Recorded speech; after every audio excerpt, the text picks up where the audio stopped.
Іван Навуменко, 17 весной. Читає Марковська Мар'яна, середня школа номер 18 города Бобруйска. Мне ішов 17-й год. Моя 17-я весна была вельмі багата на кветкі, на цепланю, на тыя самыя дні, калі, здаецца, сама зямля пяе песню сонцу, высокаму блакітнаму небу. Давно ўжо з усіх кветак мне найбольш спадабаўся бэз. Бэз расцвітаў якраз у час нашых школьных экзаменаў. Букет ружова-сініх кветак заўсёды стаяў на стале, засланым чырвоным абрусам. За столом сидели строгие экзаменаторы, а на столе были аккуратно раскладены билеты. Сверху билеты усе были одноликовые, так які ж іх выбраць? Падыходзячы да стола, я заўсёды вельмі хваляваўся. У такія хвіліны я, вядома, не звяртаў увагі на бэз, хоць стаяў ён у мяне пад самым носам. Затое пасля экзаменаў бэз да самага вечару п'яне мне галаву. Ніколі яшчэ бэз не расцвітаў так, як сёлета. Ён сінеў цэлымі азіркамі па садах, па лісадніках у нашым станцыйным скверку. Але бэз у гэтую весну на першым часе не хваляваў мяне і не радаваў зусім. Упершыню за многія гады і я, і мае сябры, нам не трэба было здаваць экзаменаў. Не было і настаўнікаў, якія вучылі нас у школе. Адны з іх пашлі на фронт і ваявалі пад Ржевам, а можа пад Севастополем, а другія таксама не задавалі нам урокаў. На фасаде нашай школы трапятаў чужы сцяг з чорнай свастыкай. У нашай школе цяпер размясціўся нямецкі камендант. Ён не думаў аб тым, што нам трэба вучыцца. Камендант дбаў аб другім. Ён павесіў загад, за невыкананне якога дэклараваў адну толькі смяротную кару.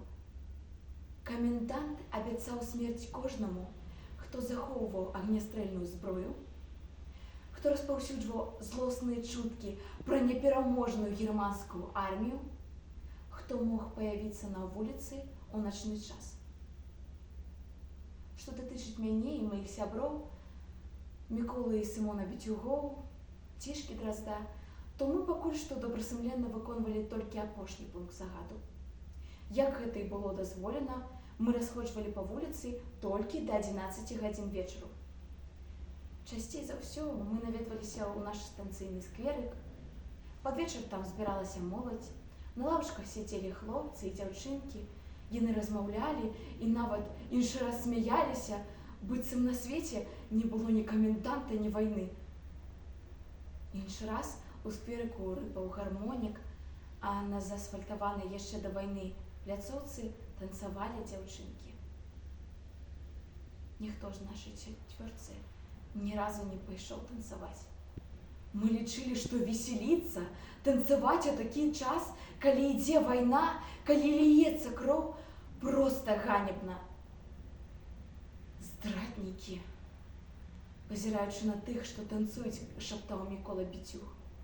Знайшлі час весяліцца, гранату б сюды.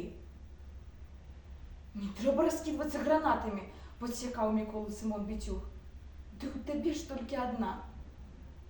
Мікола, які заўсёды выказваў самыя крайнія погляды, насупліваўся і змаўкаў, а ў вачах Цішкі Дразда запальваліся весёлыя агеньчыкі. Цішка наогул любіў пасмяяцца. Любіў весёлыя гісторыі, і цяпер, пасля Сымонавых слоў, ён, мабыць, маляваў у сябе карціну, як доўгі і няскладны Мікола шпурляе гранаты ў дзяўчат, што танцуюць на асфальтаванай пляцоўцы. Нягледзячы на рознасць нашых поглядаў і характараў, мы ўчатырох сыходзіліся ў адным.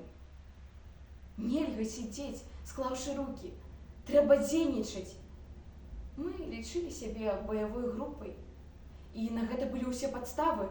На нашым узбраенні ўжо быў вінтовачны абрэз, 2 лімонкі з капсулямі, з паўпуда аманалу і кавалак бікфордового шнура. Одним словом, на нашу агульную думку, усе мы ўчатырох былі добрымі хлопцамі.